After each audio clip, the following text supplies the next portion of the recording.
Empezamos este video con una historia de Sasquatch escrita por J.W. Burns, un profesor irlandés-canadiense que trabajó como agente indio en la reserva Chehalis, cerca de Harrison Hot Springs, Columbia Británica, durante los años 20 y 30.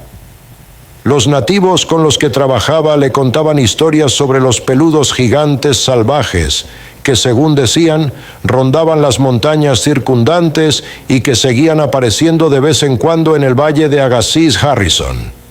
Burns empezó a escribir sobre estas historias y algunos de los artículos que escribió acabaron llegando a la imprenta.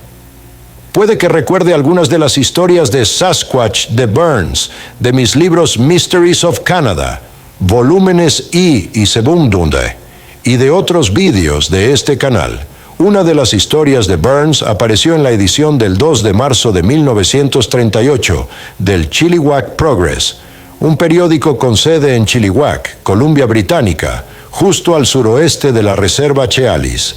El artículo se titulaba «Un Sasquatch gigante peludo y un enorme oso negro se ensarzan en un combate mortal», y se desarrolla tal y como dice el título.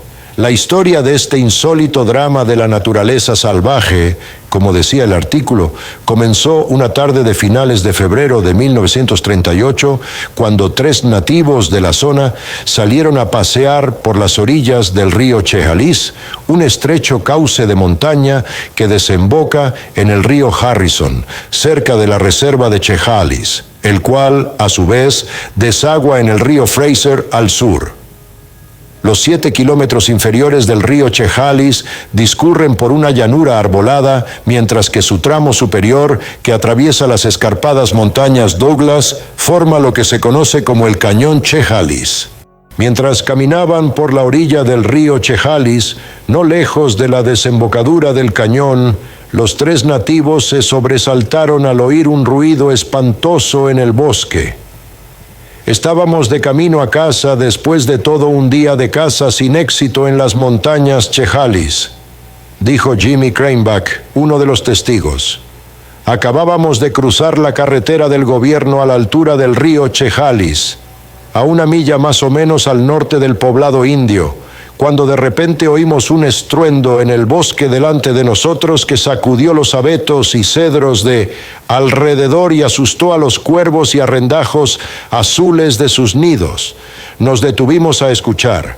Por el viejo sendero que teníamos delante oíamos gemidos, gruñidos, golpes y el chasquido y crujido de ramas podridas, como si al mismísimo viejo Nick, es decir, el diablo, se le hubiera ido la olla y estuviera corriendo como un loco por el oscuro bosque.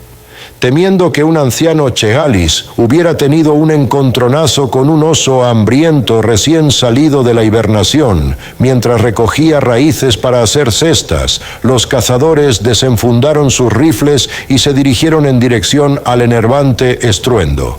A unos 50 metros por el sendero boscoso, continuó Cranebach, nos topamos con una visión que nos hizo saltar los ojos. Asombrados, nos detuvimos en seco. En la penumbra y las sombras del bosque, al principio pensamos que estábamos viendo a 2 osos luchando a muerte. Cuando nos detuvimos junto a un tronco a 20 metros de distancia, pudimos ver la gran lucha de fuerzas. Crujían los huesos cuando los monstruos, en su furia, se enfrentaban entre sí y caían y se agitaban en su furia sobre el suelo del bosque a pocos metros del Chehalis. Pero había algo en uno de los monstruos que nos desconcertó. Los animales salvajes rodaron hacia el río Chehalis mientras forcejeaban entre sí en el suelo del bosque.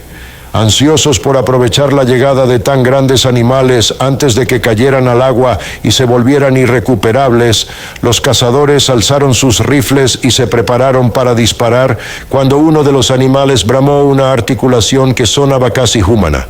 Cuando Burns pidió a Jimmy Cranebach que intentara reproducir el sonido que había oído, el nativo dijo que sonaba algo parecido a las sílabas pu-wu-wu. Los asombrados cazadores contuvieron el fuego al darse cuenta de que uno de los combatientes era un Sasquatch, uno de los legendarios salvajes de las montañas. Uno de los amigos, llamado Ike Joe, sugirió que se pusieran de parte del Sasquatch, ya que es bueno estar de su lado. Burns parece haber insinuado que los cazadores supuestamente ayudaron al Sasquatch en su batalla con el oso, pero si lo hicieron con sus rifles o se lanzaron físicamente a la refriega, el agente indio no lo especificó. Tras una feroz pelea que los cazadores estimaron en 10 minutos, el Sasquatch rodeó con sus peludos brazos la garganta del oso y le arrancó la vida. Debió de ser un apretón muy fuerte, dijo Jimmy Craneback, porque el oso empezó a jadear y jadeando dio zarpazos al aire mientras le colgaba la lengua. El salvaje había ganado la pelea. Con un gruñido arrojó el cadáver del oso al río. Fue una pelea skookum, concluyó Craneback. Skookum es una palabra de la jerga chinook que significa poderoso o impresionante, y como nadie de nuestro pequeño grupo había visto antes a un gigante peludo del Sasquatch en una pelea, te digo que nos llevamos la mayor paliza de nuestra vida.